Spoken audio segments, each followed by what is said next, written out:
Audiobooks for Everyone presents The Moonstone, a Romance by Wilkie Collins. Full book summary.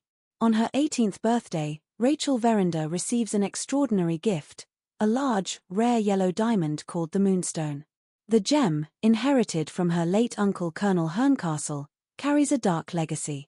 Stolen years ago from a sacred Hindu temple in India, the Moonstone is rumored to be cursed. Wherever it travels, misfortune seems to follow, and its arrival at the Verinder estate marks the beginning of a long and unsettling mystery. The story begins with the perspective of Gabriel Betteredge, the loyal and somewhat eccentric steward of the Verinder household. Through his eyes, we are introduced to the grand Yorkshire country house and the genteel family life within. Despite the house's quiet elegance, unease looms. 3 mysterious Indian men have been spotted lurking near the property, silent, watchful, and clearly interested in the diamond. When the Moonstone is presented to Rachel, she is fascinated by its beauty but disturbed by its presence. That same night, during her birthday celebration, the gem vanishes without a trace. The household is thrown into chaos. Guests and servants alike fall under suspicion, and a cloud of tension and secrecy descends over the once harmonious home. Enter Sergeant Cuff, a renowned detective from London, summoned to solve the crime. He is methodical, analytical, and calm under pressure, a character ahead of his time, and one of the first fictional detectives in English literature. Cuff begins his investigation by observing the people and the surroundings with keen eyes, uncovering hidden conflicts and suppressed emotions. His suspicions soon fall on Rosanna Spearman, a maid with a criminal past and an intense, secretive demeanor. Rosanna is in love with Franklin Blake, Rachel's cousin and admirer, and her behavior becomes more erratic after the theft. She disappears and is later found to have taken her own life, leaving behind unanswered questions and a few mysterious clues. Meanwhile, Rachel's behavior becomes just as puzzling. She abruptly ends her relationship with Franklin and refuses to speak of the diamond. Everyone is baffled, especially Franklin, who is convinced he had no part in the crime. But Rachel's reaction suggests otherwise. Does she believe Franklin stole the Moonstone? Months pass. The trail grows cold, and the mystery remains unsolved. Franklin, determined to clear his name and restore Rachel's trust, returns to England after a stay abroad. The narrative then shifts to his voice, and through his determined efforts, the case is reopened.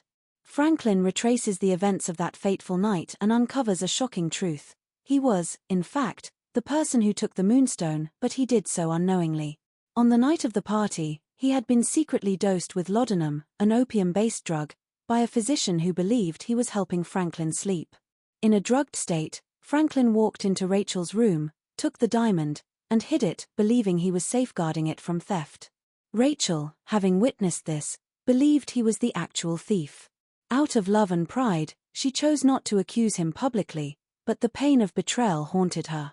But where did the Moonstone go after Franklin hid it? The trail leads to a shabby London moneylender's shop, where a man matching Franklin's description pawned the jewel the day after the theft. Yet Franklin has no memory of this. The man was clearly Franklin, but also, clearly, not Franklin. Who impersonated him? Enter Ezra Jennings, an outsider and assistant to the physician who administered the laudanum. Jennings is a melancholic, dying man with a painful past, but he plays a pivotal role in solving the mystery. He believes Franklin's innocence and devises an experimental plan, recreate the exact conditions of the night the Moonstone disappeared. Franklin agrees. Under Jennings' watch, Franklin is once again given laudanum and observed.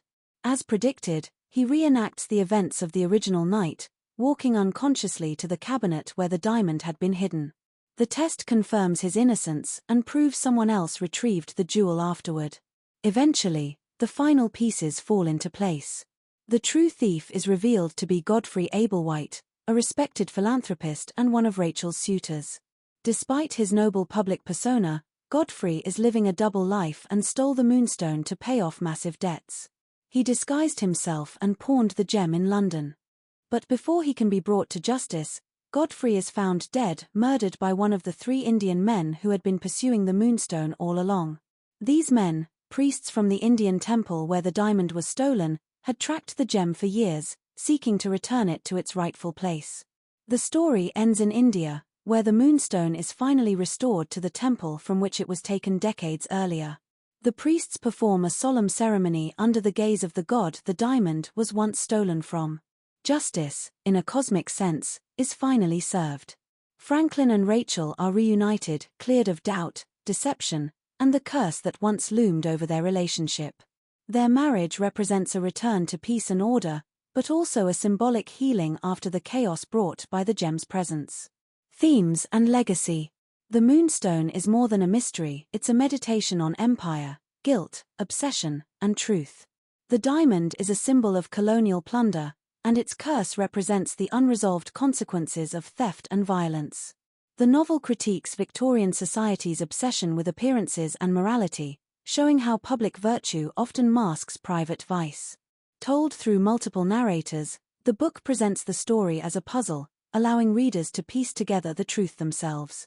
This narrative technique was revolutionary and set the stage for later detective fiction by authors like Arthur Conan Doyle and Agatha Christie. Wilkie Collins's novel endures not just because of its clever plot, but because of its emotional depth, psychological complexity, and ethical ambiguity. It is not just a story of a stolen gem, but of human fallibility, redemption, and the search for justice. The end.